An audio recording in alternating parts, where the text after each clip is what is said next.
السلام عليكم ورحمة الله وبركاته. waxaan rabaa caawa insha allah su-aal inaan ka jawaabo.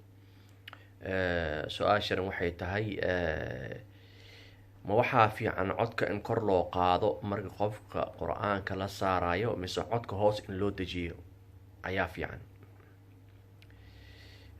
Horta sida runta ah waxa waaye anaga gaar ahaan markaan qur-aanka aan dadka saari jirnay hortii hore waxaan qaadan jiray microphone aan qaadan jirnay oo maaragtay oo speakerka weynka maaragtay codka kasoo baxa ayaan qaadan jirnay oo maaragtay waxaan u malayn jirnay in maaragtay waxaan maaragtay codka markii kor loo qaado in oo maaragtay ta'thiir weyn oo ku sameynayo sixirka, ta'thiir weyn oo ku sameynayo jinniga oo maaragtay sida jirka uga cararayo.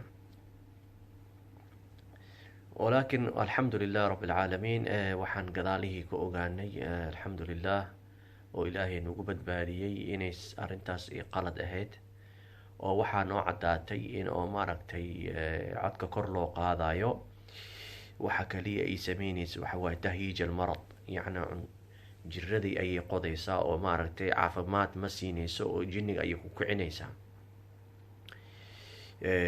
marka waxaad arkaysaa dad badan oo maaragtay maasha allah meelal cilaaj intay furteen oo maaragtay markaad gasho meesha waxaad arkaysaa jirkoo yacni dhulkoo dhan ayaa gariiraya oo derbiyadaa gariiraya. waxaad leedahay meeshaan maaragtay yacni qof bani aadam oo caadi ah ma fariisan karo dhagaha ku xanuunayo. wadaadada meeshaa joogana waxay leeyihiin, waxay aaminsan yihiin in oo maaragtay كلما codkaaga adiga kor aad u qaado كلما adiga oo jinniga uu ka cararo. marka horta yacni sida runta ah yacni jinni saas kuma cararo, jinni saas ugama baxo. waxaad arkaysaa yacni qofka oo hoos codkiis u dejinayo oo qur-aanka qalbigiis ka soo baxo oo maaragtay ayaa qofkaas ayaa ta'thiir ku sameyn kara jinniga, laanna adiga waxa aad la dagaaltamayso waa ruux, waa caalim alarwaax, alamraad alruuxaaniya wax loogu bixiyo jinniga waxa uu fiirinayo waa ruuxaaga iyo iimaankaaga iyo nuurka adiga kaa soo baxayo. marka ma aha codka kor u qaad iyo codka hoos u deji. waxaan mithaal ahaan usoo qaadan karnaa haddaad taqaaniin yani qisadan aada maqasheen badankiin waa taqaaniin ninkan yemaniga ah oo maaragtay soo toobad keenay oo saaxir ayuu ahaa. wuxuu ku leeyahay yacni aniga maalin maalmaha ka mid ayaan banaanka taagnaa oo maaragtay waxaan tusinayay dadka aniga inaan aniga maaragtay nin powerful an ahay oo nin oo maaragtay oo weli min awliyaa allah inan ahay ayaan rabay dadka inaan tusiyo. dad badan inuu jaarac iskugu keena ayuu mindi qaatay oo mindida caloosha iska gelinaya. shayaatiin badan ayaa la shaqeynaya oo maaragtay ka ilaalinaya inuu mindidaas calooshiis ku dhacdo.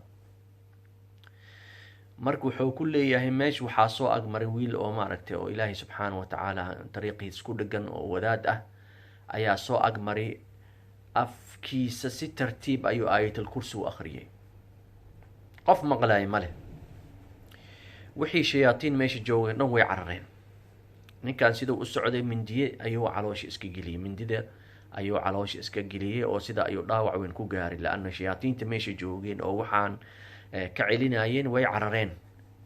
marka meeshan qisadan waxaa kaaga soo baxayso yacni waxa ay ku xiran tahay qur-aanka qofka afkiis yaaba qofka oo kasoo baxaya qur-aanka qalbiga uu kasoo baxoya. marka waxaa arkaysa hadda dad waxay qaadanayaan tubo weynay qaadanayaan dhegtii qofka u saarayaan qur-aana lagu akrinaa leeyahay. qur-aankaas waxa waaye yani qofkaas dhegtaleed xanuujinaysaa, waxa uu zaa-idayna ma leh, caafimaad oo ka helaya ma leh, tahyiij almarad aad ku sameynaysaa, jirada ayaad ka kicinaysaa, meeshaa qofka aga tegaysaa.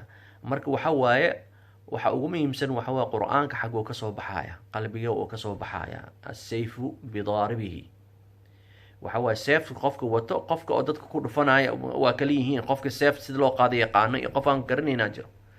marka qur-aanka waa sida seef oo kale, haddaad taqaano haddoo qalbigaaga oo kasoo baxo oo aayadaha adiga aad akrinaysid tadabbur aad ku samayso oo ilaahay subxaana wa tacaala kalaamkiisa tadabbur aad ku samayso jinniga ta'tiir ayuu ku samaynaysaa.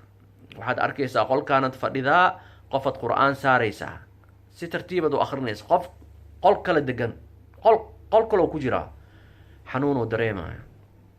limaada? lianna adiga nuurka qolkan kasoo baxa ayaa qofkaas effect gareeyay oo wax gaarsiiyey. marka walaalayaalo insha allah waxaan waa cilmi si fiican in loo barto waa. waxaan ma aha codkaaga dheeraantiis in oo maaragta aad ku daaweyn kartid qof kale. marka qaarkood meelan aadaynaa qur-aanka si tartiiban u akrinayna waxaana leeyahay sheekhow codkaa kor u qaad, codka kor u qaad, shayddaanka soo ku baxo mise jinniga soo ku baxo. marka waxyaalahaas oo kale insha allah in indhaha la kala furo waaye, oo ma aha inaad adiga codkaaga oo dhuunta aad kala goysid iskala goysid oo codkaaga kor u qaadid oo maaragtay oo aad leedahay dadan ku daaweynaya. waxa oo dadka ku daaweyn ilaahay caafimaad ugu darayo waxa waaye adiga iimaankaaga iyo qalbiga oo kasoo baxaya qur-aankaas ayaa la daalacanaya, ayaa la raacaya. ma aha codkaaga inaad kor u qaado, ma aha inaad maaragtay maasha allah microfonkan ugu weyn inaad soo gadato, speaker weyn aad darbiyada ku dhajiso oo aad tiraahdo maasha allah shayaatiintan aan maaragtay aan burinaya mise shayaatiintan jirka ka bixinaya. marka waxa waaye waxyaalaha oo maaragtay qofka horta qofka waxa waaye qalad wuu galaa, qaladka inuu iscorrect gareeyo oo issaxo ayaa fiican, oo maaragtay inuu yiraahdo waxaan maaragtay waxaan waa wax qalad oo maaragtay faa'iido male, waa inaan jid kala fiiriyaa sidii dadka ay ku caafimaadi lahayn. waxaan waa tib walaalayaal, waxaan waa medicine. wax waliba oo maanta dadka u faa'iideynayo waa inaad kusoo siyaadisaa. waa cilmi oo ijtihaadi ah, loo ogol yahay. tibka waa ijtihaadi, waa loo ogol yahay qofka inuu fikrad la yimaado, inuu fiiriyo wax ummadda wax u taraayo.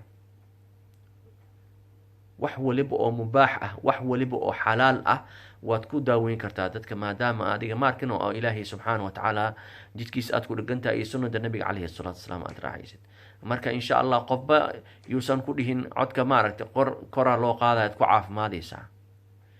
waxa kaliya oo qofka uu ku caafimaaday waxa waaye iimaanka qofka qur-aan ku saaraayo iyo nuurka kasoo baxaaya ayaa shayddaanka maaragtay mise jinniga oo ka cararaya mise sixirka uu ku baaba-aya, ee codka dheer ma aha. insha allah hadalkayga saana kusoo gaabinaya, insha kusoo gabagabeynaya. subxaanaka allah bixamdik, ashhadu an laa ilaaha illaa ant, nastakfiru wanatuubu ilayk. wassalaamu calaykum waraxmat ullaahi wabarakaatu.